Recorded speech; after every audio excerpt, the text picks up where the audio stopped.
Bonjour, je suis heureux de vous présenter ce séminaire sur la psychopathologie du narcissisme, les troubles et le narcissisme et ses différentes configurations pathologiques.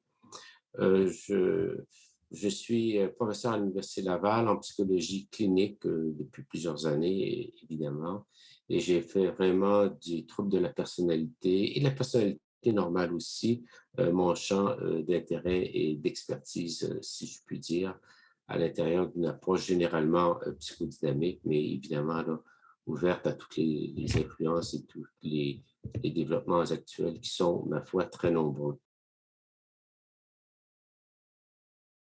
Le narcissisme, c'est toute la dimension des relations à soi et il s'oppose, ou plutôt s'intègre et est en interaction avec la relation à autrui.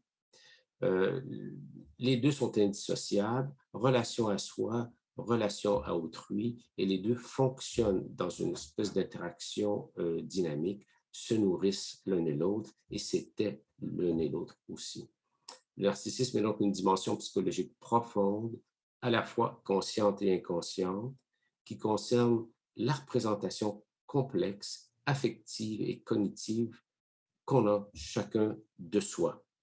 Donc, il s'agit d'une représentation qui sera plus ou moins positive ou négative, plus ou moins réaliste ou fantasmée, plus ou moins nuancée ou stéréotypée, plus ou moins différenciée ou confuse avec les objets ou avec l'idéal du moi.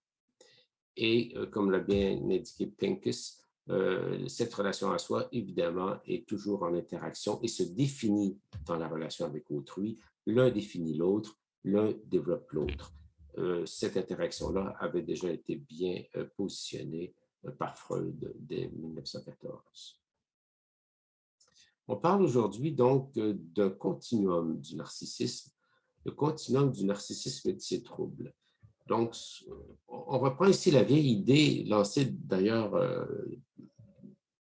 dès, le point de départ de la psychanalyse par Freud, le continuum santé-maladie en santé mentale, c'est-à-dire que, comme on disait à l'époque, les malades ne sont pas qualitativement différents des bien portants.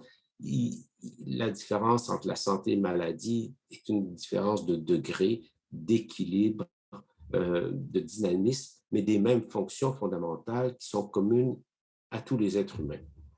Donc, on parlera de continuum du narcissisme qui commence à un côté de la flèche par le narcissisme sain, que l'on retrouve évidemment le plus souvent dans nos sociétés, et ensuite de possibles configurations de pathologies qui sont de plus en plus graves et de plus en plus débilitantes au plan psychosocial. Donc, comme je les ai mises ici en ordre, les troubles temporaires, secondaires ou réactifs, soit à des conditions, des événements ou d'autres symptômes.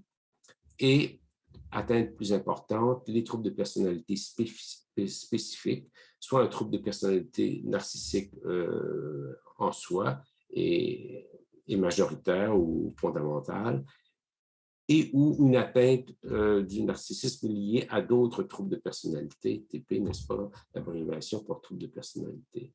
Donc, on trouvera dans l'ensemble des troubles de personnalité narcissique, soit le TPN proprement dit, le trouble de personnalité narcissique, ou certaines de ces manifestations plus pathologiques dont on parlera évidemment plus tard aujourd'hui, le trouble malin, la perversion, le caractère pervers, et enfin la psychopathie, qui peut-être certains s'en étonneront, peut être considérée dans ce modèle-là comme la configuration la plus pathologique des troubles de personnalité narcissique.